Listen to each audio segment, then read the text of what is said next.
Hello friends, നമ്മുടെ പുതിയ വീഡിയോയിലേക്ക് എല്ലാവർക്കും സ്വാഗതം. ഞാൻ ലക്ഷ്മി. എല്ലാവരും സുഖമായിട്ടിരിക്കണമെന്ന് വിശ്വസിക്കുന്നു.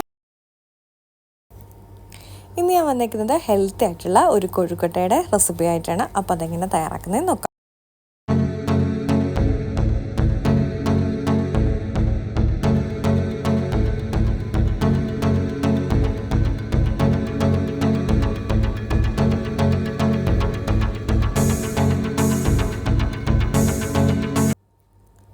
നമ്മൾ കൊഴുക്കട്ട തയ്യാറാക്കാൻ വേണ്ടി എടുത്തേക്കുന്നത് ഞവര അരിയാണ്. എല്ലാവർക്കും അറിയാവുന്ന പോലെ ഇത് കർക്കിടക മാസമാണല്ലോ. അപ്പോൾ നമ്മുടെ ആരോഗ്യത്തിന് വളരെയധികം നമ്മൾ കെയർ ചെയ്യുന്നൊരു സമയമാണ്.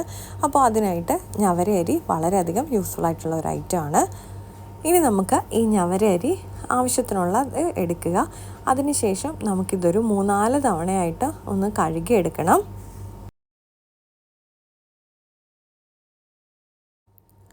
ഇതിപ്പോൾ ഞാനൊരു 4 തവണ കഴുകിയെടുത്തിട്ടുണ്ട്.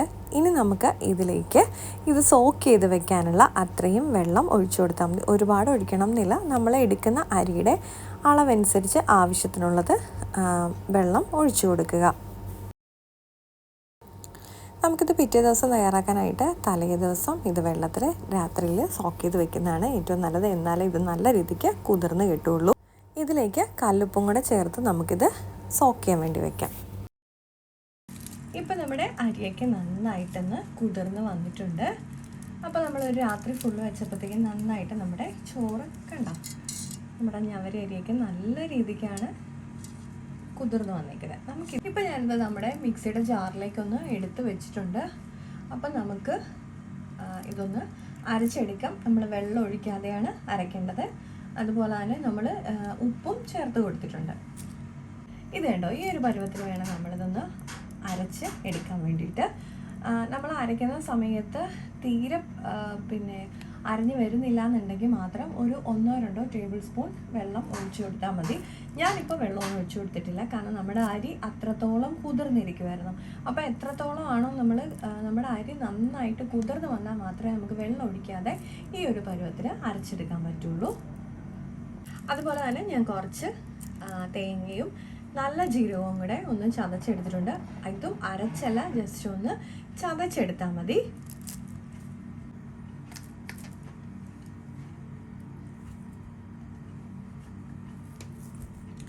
നമുക്ക് ഒരു പാത്രത്തിലേക്ക് നമ്മൾ അരച്ചെടുത്ത നമ്മുടെ അരിയൊക്കെ ഒന്ന് മാറ്റാം. ഇനി ഇതിലേക്ക് നമുക്ക് ഒതുക്കി വെച്ചേക്കുന്ന നമ്മുടെ തേങ്ങയും നല്ല ജീരകവും കൂടെ ഒന്ന് ചേർത്ത് കൊടുക്കാം. നമ്മൾ അരി കുതിർക്കാൻ വെച്ചപ്പോൾ ഉപ്പ് ചേർത്ത് കൊടുത്തത് കൊണ്ട് നമ്മുടെ അരിക്ക് നല്ലപോലെ ഉപ്പൊക്കെ പിടിച്ചിരിക്കുക കേട്ടോ. ഇനി ആ സമയത്ത് ചേർക്കാൻ മറന്നു പോയാൽ നമ്മളിപ്പോൾ കുഴയ്ക്കുന്ന സമയത്ത് ഉപ്പ് ചേർത്ത് കൊടുക്കണം.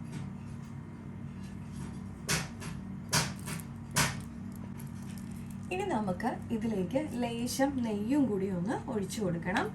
ഒരു 1/2 ടീസ്പൂണോ അല്ലെങ്കിൽ 1 ടീസ്പൂൺ ഇഷ്ടമാണെന്നുണ്ടെങ്കിൽ അത്രയും ചേർത്ത് കൊടുക്കാം. ഞാനിപ്പോൾ ഒരു 1/2 ടീസ്പൂണോളം ചേർത്ത് കൊടുത്തിട്ടുണ്ട്. കൊളസ്ട്രോൾ ഒക്കെ ഉള്ളവരാണെന്നുണ്ടെങ്കിൽ ഈ നെയ്യ് ചേർക്കണം എന്നില്ല, അത് സ്കിപ്പ് ചെയ്ത് കൊടുക്കാം. നമുക്കിനി നന്നായിട്ടൊന്ന് യോജിപ്പിച്ചെടുക്കാം. നമ്മുടെ തേങ്ങയും അരിയും നെയ്യും എല്ലാം കൂടി നന്നായിട്ടൊന്ന് കുഴച്ചെടുക്കാം.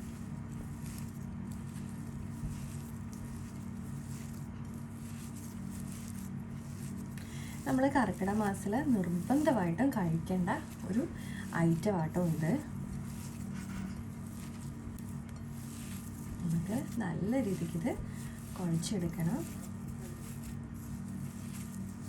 നമ്മുടെ അരി അത്രത്തോളം കുതിർന്നിരുന്നത് കൊണ്ടാണ് നല്ല സോഫ്റ്റായിട്ട് നമുക്കിത് കുഴച്ചെടുക്കാൻ പറ്റുന്നത്. ബോളായിട്ട് ഒന്ന് എടുക്കണം. ഇപ്പം ഞാനിത് എല്ലാം ഒന്ന് ബോളാക്കി എടുത്തിട്ടുണ്ട്. നമുക്കിനിതൊന്ന് ആവി കയറ്റി എടുക്കണം. ഇപ്പം ഞാൻ നമ്മുടെ ആവി പാത്രത്തിൻ്റെ തട്ടിലേക്ക് ഇലയൊക്കെ ഒന്ന് വെച്ച് കൊടുത്തിട്ടുണ്ട്. ഞാനിത് ഇല വാട്ടി സൂക്ഷിക്കുന്നതായതുകൊണ്ട് കേട്ടോ, വാട്ടി വെച്ചേക്കുന്ന ഇലയാട്ടോ എടുത്തേക്കുന്നത്. നമ്മുടെ ഫ്രഷ് വാഴയില ഉണ്ടെങ്കിൽ അതെടുത്താൽ മതി, അതില്ലെങ്കിൽ കുഴപ്പമൊന്നുമില്ല കേട്ടോ. പിന്നെ നമുക്ക് വാഴയിലയിലൊന്ന് ആവി കയറി വരുമ്പോൾ അതിനൊരു രുചി സ്പെഷ്യലല്ലേ. അപ്പോൾ നമുക്കിനി നിന്ന് ആവി കയറ്റി എടുക്കാം.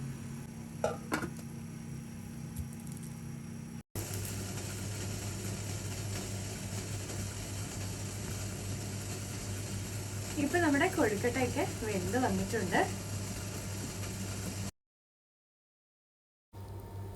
അപ്പോൾ ഇന്നത്തെ നമ്മുടെ വീഡിയോ ഇത്രയേ ഉള്ളൂ. അപ്പോൾ എല്ലാവരും ഒന്ന് ട്രൈ ചെയ്ത് നോക്കണം കേട്ടോ. അപ്പോൾ എല്ലാവർക്കും നമ്മുടെ വീഡിയോ ഇഷ്ടപ്പെട്ടിട്ടുണ്ടെങ്കിൽ തീർച്ചയായിട്ടും ലൈക്ക് ചെയ്യാനും ഷെയർ ചെയ്യാനും കമൻറ്റ് ചെയ്യാനും അതുപോലെ തന്നെ സബ്സ്ക്രൈബ് ചെയ്ത് സപ്പോർട്ട് ചെയ്യാനും മറക്കല്ലേ. വീണ്ടും അടുത്ത വീഡിയോയിൽ കാണാം. നന്ദി, നമസ്കാരം.